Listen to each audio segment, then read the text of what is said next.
Hari ini kembali terjadi dan pastinya bukan yang pertama saya mendapatkan download dengan harga enhanced license, yaitu sebuah download yang dinanti-nantikan para kontributor Vector ya, dengan bayaran tertinggi di Shutterstock. Mungkin akan muncul banyak pertanyaan karena di Shutterstock banyak sekali jenis lisensi ya, dan mungkin punya istilah yang asing bagi teman-teman. Saya kumpulkan pertanyaan tersebut. Saya pernah lihat komentar teman-teman tentang pertanyaan tersebut di komentar saya di channel YouTube. Ada juga yang nanya-nanya di grup Facebook. Saya kumpulin jadi satu dan saya coba jawabin di video kali ini. Jadi nggak ada pertanyaan berulang, teman-teman bisa mencari jawabannya berdasarkan kata kunci hingga teman-teman bisa menemukan video ini. Simak terus ya. Di Shutterstock itu lisensi ada dua jenis ya, yaitu lisensi berdasarkan cara download atau cara beli, dan lisensi cara menggunakannya setelah dibeli ya. Mungkin yang lebih sedikit dulu nih saya bahasnya, yaitu yang cara menggunakannya ya. Jadi orang kan, teman-teman mungkin pernah dengar istilah commercial use dan editorial use ya. Jadi kalau teman-teman dengar commercial use, berarti pendownload itu diizinkan untuk keperluan pemasaran, promosi, dan segala bentuk hal yang menyangkut kebutuhan komersial. Contoh, aset gambar kita ditaruh di packaging ya, maskot karakter kita ditaruh di sebuah banner atau di mix menjadi sebuah logo, yaitu lisensi komersial. Banyak yang salah kaprah nih, dipikirnya lisensi komersial itu lisensi yang bisa dijual lagi. Jadi ketika kita bayar dengan lisensi komersial, teman-teman mungkin yang salah kaprah berpikir bisa menjual gambar itu di situs Microsoft lain. Bukan seperti itu. Komersial itu kita pakai untuk kebutuhan pemasaran. Jadi misalkan kita ngelayanin klien nih, kita mendownload gambar di Shutterstock, kita melayani klien untuk mendesain packaging, pakai template yang ada di Shutterstock atau pakai maskot karakter yang ada di Shutterstock. Itu boleh, karena kita jual apa? Kita jual jasa ke klien, dan klien jual apa? Klien jual produknya lah, produk yang ada packagingnya tersebut, bukan jualan gambarnya ya. Paham ya teman-teman ya? Misalkan produk makanan, mereka butuh ikon karakter makanan di kemasannya. Berarti si klien jualan makanannya, bukan jualan aset grafisnya, dan kita jualan jasanya. Jadi bukan jualan asetnya ya. Kalau jualan asetnya, kalau kita beli aset grafis dan kita jual lagi, itu bukan lisensi komersial use, itu lisensi PLR, Private Label Right ya. Pernah saya bahas, mungkin saya taruh linknya di kolom deskripsi. Terus apa itu editorial use? Nah, editorial use itu untuk kebutuhan pemberitaan. Makanya mereka mengizinkan untuk foto yang ada brandnya. Misalkan foto Energen Cereal nih yang pernah saya foto ya. Foto Energen Cereal itu ada brandnya kan. Ada brand Energen Cereal, saya foto, jepret. Harapannya buat siapa? Harapannya bisa terdownload bagi mereka yang butuh artikel tentang pemberitaan. Contoh, dalam berita tersebut atau dalam liputan tersebut, si pendownload bikin konten 10 serial instan terbaik, dan salah satunya mereka memakai foto saya yang ada Energen serialnya. Jadi seperti itu ya. Nah, ini juga sering salah kaprah. Ada yang berpikir dengan men-tracing logo ternama ya, atau men-tracing sebuah produk, mungkin mobil yang bermerek ya, di-tracing dan dijual sebagai aset editorial. Tidak seperti itu maksudnya ya. Jadi maksudnya bukan berarti kita bisa men-tracing gambar yang sudah punya trademark terus dijual sebagai editorial, bukan itu. Karena kegunaannya editorial itu untuk pemberitaan ya. Kalau teman-teman men-tracing gambar terus dan ingin menjualnya, lebih baik teman-teman jualan jasa aja, jualan jasa vector tracing. Jangan tracing gambar orang tapi diupload ke Shutterstock. Itu mungkin awal-awal mungkin teman-teman nggak akan kena ban ya, tapi kalau udah ada yang kritis atau mungkin situs Microsoft-nya nemu ya, di antara ribuan ternyata kalian yang kelihatan gitu seperti itu mendownload logo ternama, men-tracing logo ternama dan menguploadnya ke Shutterstock ya, teman-teman pasti suatu saat akan kena ban. Jadi jangan salah kaprah ya. Yang dimaksud editorial itu adalah kita mensuplai aset untuk pemberitaan, makanya boleh memfoto sesuatu yang bermerek. Jadi foto ya teman-teman ya. Kalau urusan vektor itu tadi udah ke komersial aja. Jangan teman-teman yang niatnya pengen upload gambar vektor mengacu pada editorial, itu jangan pernah berpikiran ke situ. Jadi kalau foto baru boleh menjamah ranah editorial, supaya nggak salah paham, supaya nggak gagal paham, karena konsep editorial adalah seperti itu, memfoto untuk kebutuhan pemberitaan. Nah, itu kan cara gunanya ya, cara menggunakannya ya teman-teman. mungkin sekarang udah tahu lisensi berdasarkan cara penggunaan, yaitu editorial dan komersial. Terus sekarang kita bahas yang lebih seru nih, yaitu lisensi cara belinya, yang bikin harga di Shutterstock itu beragam, kadang puluhan dolar, kadang cuma 0, sekian dolar. Lanjut ya. Oke, kita akan bahas lisensi berdasarkan cara belinya konsumen atau pendownload. Kita akan bahas mulai dari yang sering teman-teman dapatkan. Apa itu? Ya, yang 0,1 itu ya, itu adalah subscription license. Jadi pembelian berdasarkan langganan, seperti seperti istilahnya ya, subscription, yaitu berlangganan. Jadi misalkan pendownload itu bayar berapa dolar, dia bisa ngambil 750 download selama sebulan gitu misalkan. Dan semakin banyak semakin bertingkat biaya berlangganannya, makanya teman-teman dapatnya kecil tuh 0,1. Dan itu pun dibatasi teman-teman. Sebenarnya mereka yang download berlangganan itu untuk kuota yang lebih kecil, kayak misalkan hanya dibatasi 25.000 print misalkan dan sebagainya. Jadi ada batasannya. Terus kalau ada batasannya, siapa yang ngawasin ya? Teman-teman pasti mikir ya, apa mungkin Shutterstock mengawasi pembeli satu persatu dan menghitung berapa jumlah kopinya ya? Tentunya enggak ya. Terus bagaimana bisnis ini tetap berjalan, padahal untuk mengawasi hal seperti itu kan sulit ya. Yang menjalankan ini apa teman-teman tahu? Ya, hati nurani ya. Jadi di negara-negara yang sudah maju kayak Amerika Serikat, kayak Eropa, mereka sudah sangat menghargai karya. Jadi berapapun yang mereka ambil, mereka lebih baik membayar daripada di kemudian hari terkena masalah gitu teman-teman. Dan market kita adalah orang-orang sana. Gimana kalau di negara kita nih, di negara Indonesia? Ada kok, banyak. Terbukti dari mereka yang suka beli produk digital dari sumber yang tepat ya, mereka adalah orang yang menghargai hak cipta. Dan itu ada di Indonesia, ada kok. Cuman habit konsumen yang seperti ini masih perlu banyak diedukasi, tidak terlalu banyak yang sadar akan hal ini ya di negara kita, tidak seperti di negara Amerika Serikat dan benua Eropa. Tapi nggak apa-apa, lama-kelamaan masyarakat semakin sadar, semakin adanya video seperti ini, semakin adanya dunia digital makin berkembang, lama-lama mereka juga akan sadar. Karena kan sebenarnya hukuman yang berat itu bukan hukuman denda ya, tapi hukuman sosial. Kayak misalkan ada yang speak up, karyanya dibajak ya, akhirnya bisnisnya jadi jatuh gitu ya, karena hak cipta aja dilanggar, apalagi konsumen jangan-jangan juga disepelekan gitu ya. Jadi mungkin dengan adanya video-video seperti ini, kita semua akan sadar ya. Ya, jadi balik lagi ke topik ya. Subscription license itu adalah lisensi dengan pembelian berlangganan. Tentunya dapatnya akan lebih kecil, yaitu 0,1, karena konsumen mendapatkan jatah berapa download per bulannya. Oke, kita lanjut yang selanjutnya, yaitu ada on demand. Pernah dapat lisensi download on demand, harganya mungkin agak lebih tinggi sedikit daripada subscription, tapi nggak tinggi-tinggi banget, nggak gede-gede banget. Ini adalah buat orang yang suka sama gambar kita, tapi mereka nggak berlangganan, jadi hanya butuh 3, 5, atau 10 gambar kita di Shutterstock ya, misalkan.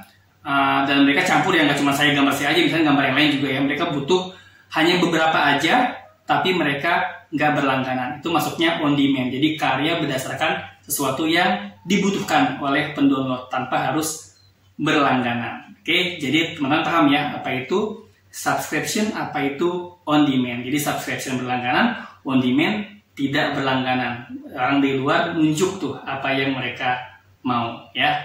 Nah, ada lagi enhanced license. Nah, yang saya bahas tadi di awal ya, bayarannya sangat gede dan sangat dinanti-nantikan oleh kontributor vektor. Mungkin bisa dibilang dapat kakap gitu ya. Downloadnya sekali gede ya. Ini biasanya siapa yang download? Pertama, pastinya orang yang pengen mengapresiasi lebih karya kita ya. Jadi ini bagus, saya mau bayar lebih dengan sukarela ya. Jadi nggak bisa menutup kemungkinan di Shutterstock itu atau di Microsoft itu sama kayak di kayak orang bisa ngasih donasi ya. Jadi walaupun dia butuhnya cuman dikit, tapi setelahnya dia pengen mengapresiasi, dia itu kayak ngasih donasi dia sama yang bikin karya ya. Jadi bayar lisensi enhance. Padahal sebenarnya dia juga nggak butuh-butuh banget lisensi enhance. Tapi ada juga yang benar-benar butuh. Biasanya mereka adalah perusahaan yang besar yang udah nggak mau pusing, gue takut nanti terjadi sesuatu di kemudian hari, mempengaruhi brand karena hak cipta dan sebagainya, udahlah bayar aja enhanced license. Karena mereka udah terlepas dari batasan-batasan yang saya bilang tadi tuh. Batasan berapa kali jumlah kopi, ya kan? Berapa kali jumlah print, berapa lama usianya bisa dipajang di sebuah tempat, itu mereka udah nggak usah mikirin lagi. Mereka udah bayar enhance, artinya lisensi yang diperluas gitu ya. Paham ya teman-teman ya? Ada subscription yang berlangganan, ada on demand berdasarkan diminta tapi tidak berlangganan, ada enhanced license yang di luar batasan ini ya. Nah, selain subscription, on demand, enhance, ada juga single and other. Nah, ini lebih membingungkan lagi mungkin bagi teman-teman yang belum tahu ya. Jadi single and other ini dia benar-benar orang yang datang tapi di luar paket dan butuh konsultasi biasanya. Mereka bingung. Saya mau membeli ini ya, membeli aset grafis ini, sebaiknya pakai lisensi apa ya? Karena untuk keperluan bla bla bla dan sebagainya yang mungkin di luar ketentuan yang ada ya, ketentuan yang ada di Shutterstock. Mereka bisa datang secara custom nih teman-teman. Jadi makanya jangan heran ya kalau single dan other ini kadang-kadang murah sekali dan kadang-kadang mahal sekali. Jadi single dan other ini sesuai namanya, single dan other, satuan atau lainnya. Artinya benar-benar sesuatu yang di luar lisensi yang kita sebutkan tadi. Jadi mereka datang berdasarkan custom. Ya, jadi nanya dan dikasih suggest kira-kira harus bayarnya gimana. Begitu teman-teman. Sering lagi yang bertanya kalau saya habis posting enhanced license ya, niatnya untuk menginspirasi ide ya. Makanya kalau saya lagi posting gambar yang terdownload, teman-teman jangan lihat angkanya, nanti teman-teman berpikir saya flexing harga, pamer uang gitu ya. Enggak. Sebenarnya yang jadi landasan saya memposting hal seperti itu adalah supaya teman-teman dapat ide. Oh, ide ini ternyata bisa lo dijual gitu. Jangan lihat angka uangnya. Kalau teman-teman lihat angka uangnya, ntar teman-teman mikirnya saya flexing nih, saya pamer gitu. Bukan ya. Bukan seperti itu. Ya, jadi besar kecilnya itu relatif. Makanya kalau ada teman yang nanya, Mas, ada nggak trik khusus biar dapat enhanced license? Jawabannya nggak ada trik khusus. Karena itu menyangkut ke rezeki kita ya. Rezeki yang random ya. Kalau yang download adalah orang yang mengapresiasi atau yang benar-benar pengen dapat lisensi yang lebih luas, maka kita ke bagian yang enhance. Jadi nggak ada trik khusus untuk dapat enhance, dapat subscription, dapat on demand, nggak ada. Tapi kalau teman-teman nanya gimana biar approve dan biar terdownload, ya itu ada. Ya, kita akan lanjut. Kalau masalah terdownload dan approve, kita akan lanjut setelah yang satu ini. Oh ya teman-teman yang masih bingung pengen belajar bikin kartun karakter, maskot karakter dari awal menggunakan tools-tools sederhana di Adobe Illustrator, saya sebenarnya udah bikin playlistnya nih dari tahun 2020. Teman-teman silakan explore aja di channel ini. Cuman mohon maaf ya, saya waktu bikin video ini waktu masih cupu banget, waktu masih malu-malu ngomong depan kamera. Gak apa ya, yang penting ilmunya kepake kan. Silakan di-explore, linknya ada di kolom deskripsi. Dan untuk yang mau belajar Adobe Illustrator dari basic banget, saya juga udah nyiapin playlistnya. Nama playlistnya Kelas Illustrator. Silakan explore aja, atau kalau bingung saya taruh deh linknya di kolom deskripsi. Di sini juga teman-teman bisa saya ajarin cara mudah menggunakan pen tools ya. Jadi kalau teman-teman udah mahir pakai pen tools, teman-teman nggak ketergantungan lagi tuh sama alat canggih yang disebut dengan Wacom atau Pentab ya. Karena kalau teman-teman menguasai pen tools, hanya dengan mouse aja teman-teman sudah bisa bikin kartun karakter atau maskot karakter yang keren dan sederhana dengan format 2D vektor yang ciamik.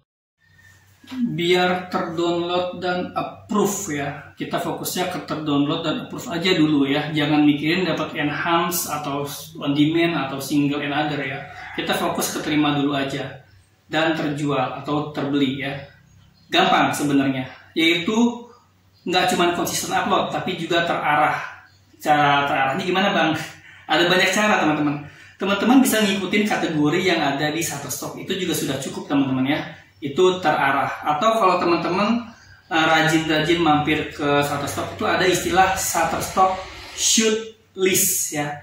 Tiap bulannya kita bisa diarahin apa yang akan menjadi permintaan terbanyak di bulan berikutnya. Walaupun memang istilahnya Shutterstock shoot list kesannya buat fotografer ya. Namun sebenarnya dengan referensi itu ya, kita bisa ngelihat, oh ini lo jepretan fotografer yang akan laku, dan coba kita tuangkan dalam bentuk vektor atau ilustrasi. Itu bisa teman-teman ya. Nah, Bisa juga teman-teman mengikuti event tahunan yang ada di Amerika Serikat, Father's Day, Mother's Day, Women's Day, ya kan? Dan besok yang akan terdekat di bulan Juni adalah hari untuk orang kulit hitam, kemerdekaan kulit hitam. Terus ada juga Father's Day ya yang paling dekat. Dan itu teman-teman bisa buat dari sekarang gitu teman-teman. Cari referensinya gampang, mulai dari referensi warna bisa ke Adobe Color ya. Atau style ilustrasinya teman-teman bisa cek kompetitor ya, atau masuk ke akun saya juga bisa ngelihat referensinya ya, untuk mendapatkan ide ya. Gitu teman-teman. Jadi terarah, jangan hanya sekedar konsisten, tapi juga terarah. Kalau nggak terarah nanti kecewa sendiri, nggak ada yang download gitu ya. Terus ada yang nanya lagi, gimana sih cara dapat ide ya? Dapat ide itu orang itu ada beberapa, ada macam-macam ya karakternya ya. Kalau yang tukang ngayal kayak saya nih, suka berimajinasi, saya sering dapat ide tanpa melihat referensi. Artinya apa yang saya rasain kadang-kadang jadi ide gitu. Kayak teman-teman kan, saya sering buat ilustrasi yang konsepnya kayak orang lagi bisnis ya, situasi bisnis kayak orang lagi dikejar ikan hiu ya, seperti yang teman-teman lihat di gambar tersebut. Itu melambangkan saya kalau lagi dikejar deadline, seperti itu, seperti dikejar ikan hiu, atau sedang lari membawa bom, yang itu juga seperti itu. Itu bisa diambil dari hal yang kita alami sehari-hari, itu bisa jadi ide. Tapi ingat, idenya itu ada nggak di kategorinya Shutterstock? Dan kebetulan ada, karena di Shutterstock ada yang kategorinya Finance and Business. Nah, itu ilustrasi saya biasanya masuk ke Finance and Business gitu ya. Itu kalau dari ide pribadi.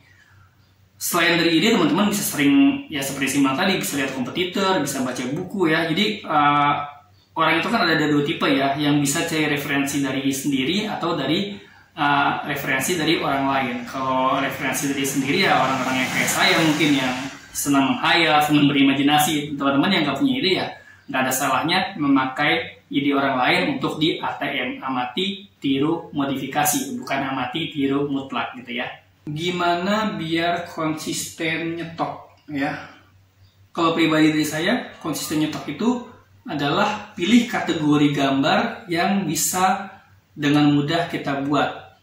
Ya, ini hubungannya dengan yang nyangkut dengan hal yang gampang kita buat. Kalau saya kan sering mensuplai tema bisnis ya, karena saya sering bisnis online, sering kerja online ya. Jadi akan lebih mudah mencari ide seputar tema tersebut, karena memang saya mengalami dikejar deadline, mengalami dapat uang ya, mengalami ketika sedang menjaga keseimbangan manajemen risiko ya, seperti gambar yang saya upload di sini juga kan, itu berdasarkan visualisasi dari pemikiran saya ya.